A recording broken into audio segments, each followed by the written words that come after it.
Okay, let's dive right into this. Welcome back to The Explainer. Today, we're unpacking what is honestly one of the most mesmerizing, completely chaotic, and utterly brilliant periods in modern sports history. We are talking about Paul Gascoigne and his unbelievable residency at Rangers. This wasn't just a simple transfer where a player changes clubs.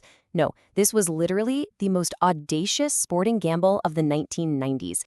Picture this. It's the summer of 1995. The Scottish football landscape wasn't just shaken up by a new signing, it was totally, fundamentally upended.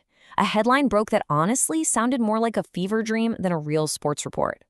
Gazza, who was widely known at the time as the most electrifying, erratic, and celebrated talent in all of English football, had officially signed to play for Rangers at Ibrox.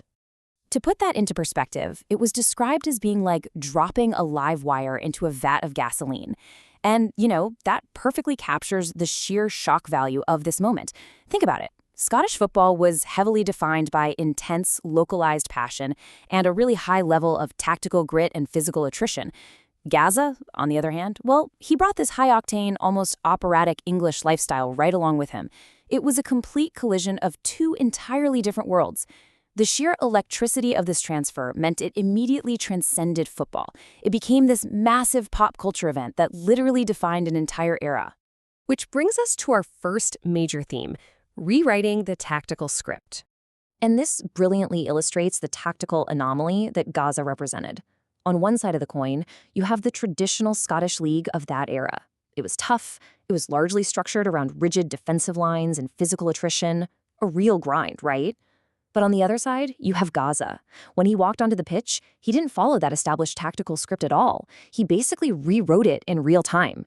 He was this roaming creative force who introduced a completely different, unpredictable rhythm to the match. Let's look at the half space. Now, long before this became a fancy buzzword in today's highly analytical game, Gazza was out there instinctively mastering it. He operated in these weird in-between zones, drifting so effortlessly between the opposition's midfield and defense.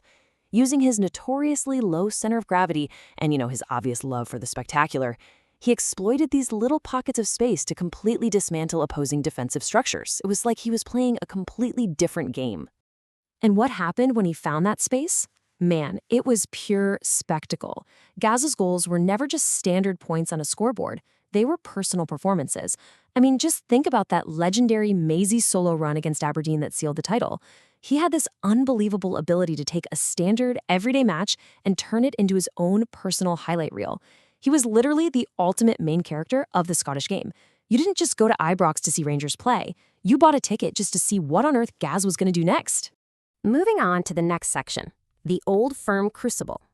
Because we have to remember, being the main character in Scotland came with a very specific, intense pressure cooker.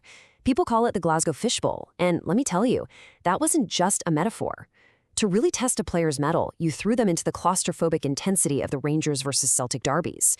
Now, Gazza took that test and essentially turned it into his own theater. He played with this incredible swagger that absolutely thrilled the Ibrox faithful. But the forensic reality of the situation? The pressure was unrelenting. Every single move he made, on and off the pitch, was heavily scrutinized. The tabloid press acted almost like a wing of the rivalry itself. Media attention wasn't just a byproduct of his fame, it was actively used as a weapon against him.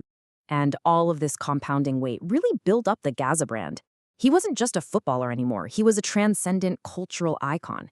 His antics, like the infamous flute gesture incident, alongside a whole slew of highly publicized off-field stories, well, they only served to amplify his legend. For a 3-year window, his brilliance on the pitch combined with his controversies off the pitch made him the absolute undisputed center of gravity for the entire nation. But there is another side to this story. Section 3, the human cost of genius. We really can't look at all the spectacle without examining the sobering reality behind it.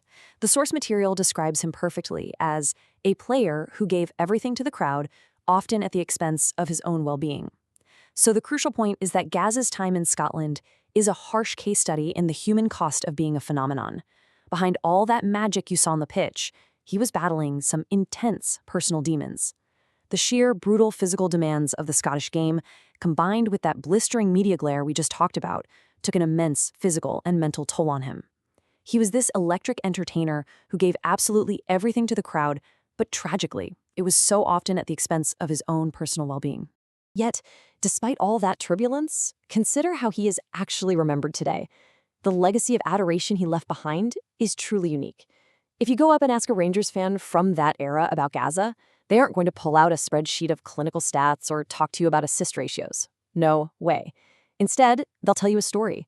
They'll describe a specific, impossible goal. They'll describe the feeling of pure, unadulterated joy that he brought back to the stadium. His true legacy is that, for 3 years, he made football feel like a miracle again. Finally, let's look at the last true Maverick. Let's move to modern football and see how this builds our understanding of Gazza's legacy. Because today's game is totally different, right? It's often described as sterile, highly disciplined, data-driven, and hyper-professionalized. Every single movement is tracked by GPS. Every caloric intake is measured to the gram. In this kind of modern environment, a player exactly like Gazza, someone who is as likely to produce a stroke of pure, unscripted genius as he is to disappear into a chaotic whirlwind of his own making, seems almost impossible to even conceive. His career was like a brief, glorious flash of lightning. Which brings us to the final thought I want to leave you with from today's explainer. Gazza came to Scotland as an enigma, he lived as a god, and he left as a legend, completely redefining the expectations of the Scottish game. But looking back at both his incredible individual talent and all the chaos that surrounded him, do you believe the modern, data-driven, and highly disciplined landscape of professional football has essentially extincted the type of maverick talent he represented? Or is there still space in today's game for the truly unpredictable, high-risk, high-reward genius? Thanks for joining me, and I'll see you next time.